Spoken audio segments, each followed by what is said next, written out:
ನಾವು ಬರೀ ನಿಮ್ಮ ಮತವನ್ನು ಮಾತ್ರ ಯಾಚನೆ ಮಾಡ್ತಾ ಇಲ್ಲ. ಕಳೆದ 10 ತಿಂಗಳಲ್ಲಿ ನಾವು ಅಧಿಕಾರಕ್ಕೆ ಬಂದ ಮೇಲೆ ನಾವು ಕೊಟ್ಟಂತ ಎಲ್ಲ ಭರವಸೆಗಳನ್ನು ಕೂಡ ಈಡೇರಿಸಿದ್ದೇವೆ.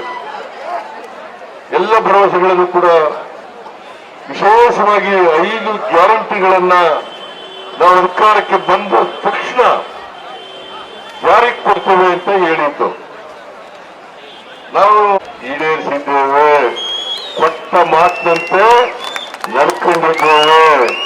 ನಿಮಗೆ ಸುಳ್ಳು ಭರವಸೆಗಳನ್ನ ನಾವು ಕೊಟ್ಟಿರಲಿಲ್ಲ. ಇದೇ ಬಿಜೆಪಿಯವರು ಹೇಳಿದ್ರು ದೊಡ್ಡ ದೊಡ್ಡ ಗ್ಯಾರಂಟಿಗಳನ್ನು ಕೊಡ್ತಾ ಇದ್ದಾರೆ ಕಾಂಗ್ರೆಸ್ನವರು. ಅವ್ಯಾವನ್ನು ಕೂಡ ಜಾರಿ ಮಾಡ್ಲಿಕ್ಕೆ ಸಾಧ್ಯ ಇಲ್ಲ. ಒಂದು ವೇಳೆ ಮಾಡಿದ್ರೆ ಕರ್ನಾಟಕದ ಖಜಾನೆ ಖಾಲಿ ಆಗ್ಬಿಡ್ತದೆ ಅಂತಕ್ಕಂಥ ಮಾತುಗಳನ್ನ ಹೇಳಿದ್ರು. ಇವತ್ತು 5 ಗ್ಯಾರಂಟಿಗಳನ್ನ ಜಾರಿ ಮಾಡಿ 36,000 ಕೋಟಿ ರೂಪಾಯಿಗಳನ್ನ 36,000 ಕೋಟಿ ರೂಪಾಯಿಗಳನ್ನ ಖರ್ಚು ಮಾಡಿದ್ದೀವಿ. ಮುಂದಿನ ವರ್ಷಕ್ಕೆ ಅಂದ್ರೆ 24-25ಕ್ಕೆ 52,009 ಕೋಟಿ ರೂಪಾಯಿಗಳನ್ನ ಇಟ್ಟಿದ್ದೇನೆ. ಬಿಜೆಪಿಯವರು ಹೇಳ್ತಾರೆ ಈ ಚುನಾವಣೆ ಆದ್ಮೇಲೆ ಈ ಗ್ಯಾರಂಟಿಗಳನ್ನ ನಿಲ್ಲಿಸ್ಬಿಡ್ತಾರೆ. ಮೊದಲೆಲ್ಲ ಹೇಳಿದ್ರು ದುಡ್ಡಿಲ್ಲ ಅವ್ರ ಹತ್ರ, ಅಭಿವೃದ್ಧಿ ಕೆಲಸ ನಡೆಯಲ್ಲ ಅಂತ ಹೇಳಿದ್ರು. ಈಗ ಹೇಳ್ತಾರೆ ಜಾರಿ ಕೊಟ್ಟ ಮೇಲೆ ಹೇಳ್ತಾರೆ ಚುನಾವಣೆ ಆದ್ಮೇಲೆ ನಿಲ್ಲಿಸ್ಬಿಡ್ತಾರೆ ಅಂತ ಹೇಳ್ತಾರೆ. ಅದು ಹಸಿ ಸುಳ್ಳು. ನಾವು ನಿಲ್ಸಕ್ ಹೋಗಲ್ಲ. ನಿಮ್ಗೆ ಏನ್ ಗ್ಯಾರಂಟಿಗಳನ್ನ ಕೊಟ್ಟಿದ್ದೀವಿ ಆ ಎಲ್ಲ ಗ್ಯಾರಂಟಿಗಳನ್ನ ನಾವು ಏನು 5 ವರ್ಷ ಅಧಿಕಾರ ಮಾಡಲಿಕ್ಕೆ ಅವಕಾಶ ಕಲ್ಪಿಸಿಕೊಟ್ಟಿದ್ದೀವಿ. 5 ವರ್ಷಗಳು ಕೂಡ ಬಡವರಿಗೆ ನಾವು ಕೊಟ್ಟಿರ್ತಕ್ಕಂಥ ಎಲ್ಲ ಗ್ಯಾರಂಟಿಗಳನ್ನು ಕೂಡ ಮುಂದುವರಿಸ್ತೇವೆ.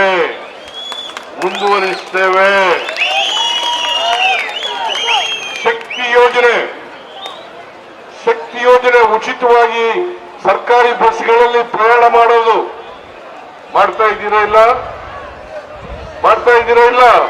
ಫ್ರೀ ಕರೆಂಟ್, ಆಮೇಲೆ ಗೃಹಲಕ್ಷ್ಮಿ, ಯಾರು ಮನೆ ಯಜಮಾನಿ ಇದ್ದಾರೆ ಅವ್ರಿಗೆ ತಿಂಗಳಿಗೆ 2,000 ರೂಪಾಯಿ. 2,000 ರೂಪಾಯಿ. ಇದು ಪ್ರತಿ ತಿಂಗಳು ಕೂಡ 1,17,00,000 ಮಹಿಳೆಯರಿಗೆ ಪ್ರತಿ ತಿಂಗಳು ಕೊಡ್ತಾ ಇದ್ದೇವೆ. ಬಿಜೆಪಿಯವರೇ, ನೀವು ಹೇಳಿದ ರೀತಿ ನಾವು ಸುಳ್ಳು ಹೇಳಿಲ್ಲ, ಜನರಿಗೆ ಮೋಸ ಮಾಡಿಲ್ಲ, ಜನರಿಗೆ ದ್ರೋಹ ಮಾಡಿಲ್ಲ, ಜನರಿಗೆ ಕೊಟ್ಟ ಮಾತಂತೆ ನಡ್ಕೊಂಡಿದ್ದೇವೆ. ಇದು ಗೃಹ ಜ್ಯೋತಿ, ಗೃಹಲಕ್ಷ್ಮಿ. ಅದಾದ್ಮೇಲೆ ಅನ್ನಭಾಗ್ಯ ಕಾರ್ಯಕ್ರಮ. ನಾನು 7 ಕೆಜಿ ಅಕ್ಕಿ ಕೊಡ್ತಾ ಇದ್ದೆ. ಈ ಬಿಜೆಪಿಯವರು ಬಂದು 5 ಕೆಜಿ ಮಾಡಿದ್ರು.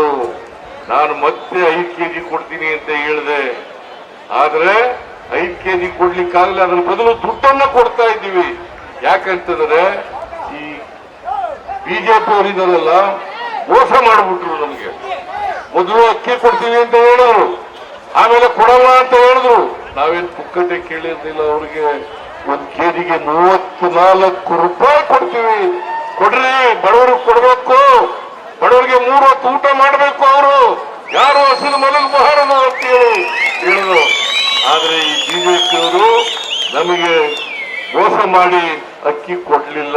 ಅದಕ್ಕೋಸ್ಕರ ಪ್ರತಿ ಒಬ್ಬರಿಗೆ ಬಡವರಿಗೆ ತಿಂಗಳಿಗೆ 170 ರೂಪಾಯಿ ಕೊಡ್ತಾ ಇದೀವಿ ಅಕ್ಕಿ ಬದಲಿಗೆ.